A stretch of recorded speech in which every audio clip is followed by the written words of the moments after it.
বুটমুড়ি বেচতেছে, দোকানদারি করতেছে, ব্যবসা করছে, কোনো এহসাস অনুভূতি যে আমি যে একজন মুসলমান, আমার যে একটা ধর্ম আছে, আমার যে একজন নবী আছে, আমার যে একজন আল্লাহ আছে, আয় হায় হায় হায়, তার মাথার মধ্যে শয়তানে এমন মুতা মুতছে, তার কলিজার ভিতরে শয়তানে এমন ফেসাব করছে, এই জানোয়ারের কলিজার ভিতরে, চেহারার ভিতরে একটু ভাঁজও পড়ে না, লজ্জার একটা অনুভূতিও জাগে না, শরমও লাগে না যে কি আমি মানুষ নি না জানোয়ার, আমি মানুষ না জানোয়ার। আমার তো স্পষ্ট কথা, ফজরের নামাজ না পড়ে ঘুমায় যে ঘরে মানুষগুলো, আপনাদের যাদের ঘরের ছেলে ফজরের নামাজ না পড়ে ঘুমায়, বিবি ফজরের নামাজ না পড়ে ঘুমায়, মেয়ে ফজরের নামাজ না পড়ে ঘুমায়, এবং কর্মজীবী কামাই রোজগার করেন যারা, পরিবারের অভিভাবক ফজরের নামাজ না পড়ে ঘুমায় থাকেন, সকাল 8টায় 9টায় 7টায় যারা ঘুম থেকে ওঠেন নামাজ না পড়ে, এরা মানুষ ওঠে না, এরা জানোয়ার ঘুম থেকে ওঠে, জানোয়ার জানোয়ার জানোয়ার, এরা জানোয়ার। জানোয়ার বেটা তুমি, জানোয়ার তুমি, তোমার সাথে কুকুরের তফাৎ তুমি বলো। দাঁড়াও মিয়া, এখন দাঁড়াও, দাঁড়াও, তুমি বলতে পারলে আমি সাইরে দেবো, মাইক নেমে যাবো আমি, দাঁড়াও। তোমার সাথে কুত্তার পার্থক্য কও, বলো। কুকুরে খানা খায়, তুমিও খানা খাইছো, কুকুরে বিশ্রাম করে ঘুমায়, তুমিও বিশ্রাম করছো, কুকুরের ফেডেও বাচ্চা হয়, তোমার ঘরেও বাচ্চা কাচ্চা আছে, আর কি তা তফাৎ বলো মিয়া। জানোয়ারের সাথে পার্থক্য বলো আপনাদের ছেলেদের।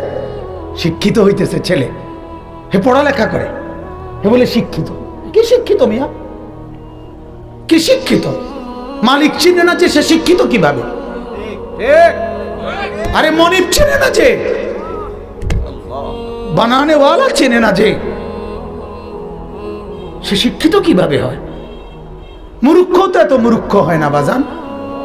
আসলে আমি কোনো বক্তা উক্তা না, আমার এক কথা, আমি আখিরাতের ফেরিওয়ালা, আমি এক ফেরিওয়ালা। আল্লাহর কসম, দুয়ারে দুয়ারে কবর কথা মনে করাই, আখিরাত মনে করাই, আখিরাত মনে করাই, মনে করাইতে আসছি বাজান। ভুলে গেছেন আল্লাহকে, ভুলে গেছেন আখিরাতকে। শুধু এই কথাটা মনে করাইতে আসছি। শুধু একটা জিনিস বলেন, বুঝার জন্য বলি, এই যে কাগজ, এই পোস্টারটা, এটা একটা পিঠ, এটাও একটা পিঠ, কথা বলেন ঠিক না? দুইটা পিঠ কিনা বলেন না? আপনাদেরকে মনে করাইতে আসছি, আল্লাহ বলছে ইয়ালামুনা যাহিরাম মিনাল হায়াতিদ দুনিয়া ওয়া হুম আনিল আখিরাতি হুম গাফিলুন। আল্লাহ বলে, বান্দা, মাটির উপরের যেই পিঠ, মাটির উপরের যেই ঘর, মাটির উপরের যে অংশ, এটা তো খুব সাজাইলা, এটা তো খুব বুঝলা, এই পিঠটা তো দারুণভাবে লেখা ডিজাইন করে অনেক কিছু দিয়ে সাজাইলা, এই পিঠটা তো একদম খালি। আল্লাহ বলেন, জমিনের উপরের যেই ঘর, সেই ঘরে তো সোফা, খাট, পালং, ফার্নিচার, ওয়াল, বাউন্ডারি, দরজা, জানালা, টাইলস, গ্রিল, অ্যাসেসফাইড সব দিয়ে বান্দা জমিনের উপরের ঘর তো সাজাইলা। আল্লাহ বলেন, বান্দা তুমি কি জানো না বান্দা, জমিনের নিচে তোমার আরেকটা ঘর আছে, ওই ঘরের নাম কবর, সেইটা কেন এমন খালি রাইখা দিলা?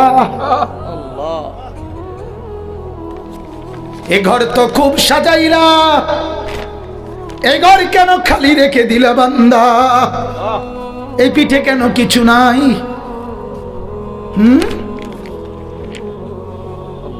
বলেন।